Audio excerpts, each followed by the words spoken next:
Stewart. So I see that you've come in, but thank you for coming in earlier. So Barbara's the last one on the submission, but because we had someone pull out, I put her, asked if she would come in earlier. So thank you, Barbara, for doing that. So it's 326. Yes, but I put her into the. Yes, I know. I'll come back to. I'll go back into order. 326. Thank you. Thank you, Madam Mayor. Didn't quite have the time to catch up because I was literally somewhere else when I got the call. However, thank you for hearing me. If you don't mind, I'm going to read, because otherwise you get it wrong and you go too long. So I've just got 4 issues I want to bring up, please. I know it's most probably past. Nevertheless, I'd like to say that I do not support the retention of city care. Overall, I think Christchurch City Holdings has been of great strategic advantage to our city. In my opinion, that is a very successful and a wise move to retain for such importance long term for the city. I do not count city care as any one of these strategic values that other enterprises have. I recall, because I was there at the debate when it was formed, and although it seems obvious that it should be left to private enterprise, I would like to recall for you what was said at the time, and the words were, we must have city care to keep them, private enterprise, honest. I don't think I would hope those attitudes are slightly different towards enterprises. That's an opinion about one item of CCHL. The next one was the deferral of the arts precinct. The detail of this precinct is no doubt being altered as debates are clarified as to the results and timetable of the particular building, and requirements are becoming more understood.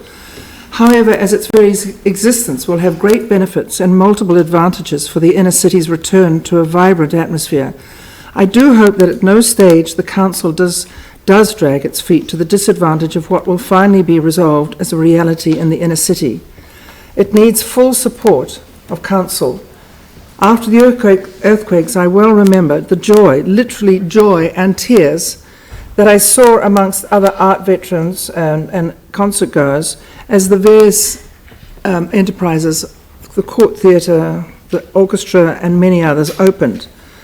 The arts in all their forms are critical to the spirit and individuality and the future of our city. So I accept the deferral debates you're having, but I'm here to argue for the absolute singular importance of the arts to the inner city. This is about the community boards, and I was very much there almost at the beginning.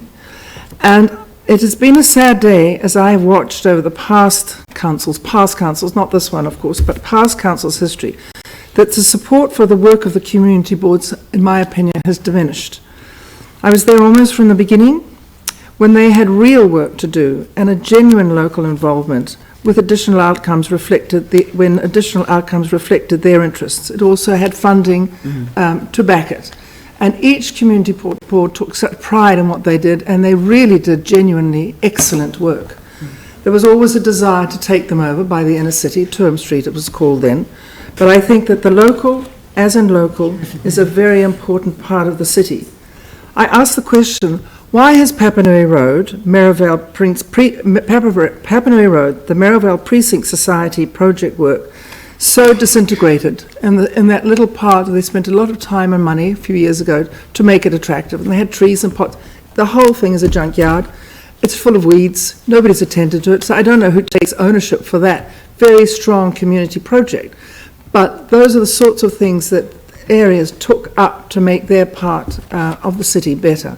And I totally support, hopefully, that your own council support for them is there. I'm sorry, I've just puffed up the stairs. Now, where's the other one? That's the Arts Precinct. Marcus's place.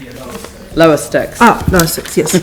I'm going to read this one. You're going to go see me. I'm sorry, every year. I know. I come every year because it's not done and it's not done. Anyway, it experiences. I come from my son who lives there, so I'm visiting out there and I see the land around it. He's not going to come with such persistence as me, but that doesn't take away from the really terrible problem that exists out here. So let me read this.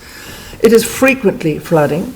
It's just flooded all over again, all his land and his roadway when we had the Easter storms. And heightened flow events, the Styx River. The address of my son's property, I don't know if it's there, it's 62B Turner's Road. There is a constant number of issues relating to the inundation and vegetation along the riverbanks, including the impact of the collapsed and dead willows. Your Muncher boat goes along. It just goes narrowly down the centre. It doesn't look to left or right to see just how bad it is. And it needs deep attention. The Christchurch City Council have acknowledged post-earthquake issues with the Styx River catchment, with much of the land within its catchment subsiding, which has considerably increased the flood risk to the adjacent properties, and I talk for all the properties when I say this. It has also been identified that the banks of the river are densely covered with weeds and collapsed dead trees, which restrict the draining of the waters, leaving the ground boggy with a very unpleasant smell. The weed and the broken matter requires far greater regular maintenance and renewal to allow the water to drain. It's not just to accept the report that the dredger has done his job maybe once a year, possibly twice a year. It's far more than that, and it needs looking at, and the poor residents face this over and over again. And look how good the upper Styx is, so why can't the lower Styx get a similar service? And one last thing, community board deferred. I've said all that. I've said all four, haven't I? Yes, you have. Okay. All right. Is that 5 minutes? And you've just clicked onto the 5, just beyond. But look, thank you, Barbara. And I'm pretty sure that we'll look for certainly some feedback on the property down there at the lower Styx, because I mean I have heard you make this plea, and you've spoken very positively about the ability to come along and make the plea. So I think this time it should be. Well, I think I'm just doing it for everybody. I know you because they don't necessarily know the system, but they have local meetings, don't they? The Styx Road. Sure that your son knows there's one on the 14th of June at Spencerville at 5 p.m. and it's the staff have actually accelerated the program in the Styx there because of these community meetings. So there is some action happening. Good. It is slow, but it is happening. It sure is slow. I know. Well, it might be a good idea for Marcus even to connect up with Pauline, because she leads the land drainage recovery program. And Yeah, but it's not my fault. no, I know it's not. From a governance point of view, It's not a fault. It's just been ignored because there are not enough people around there. But it's because the land's dropped. Yeah. It literally is covering all the paddocks and the roadways, the houses. It's up to the door.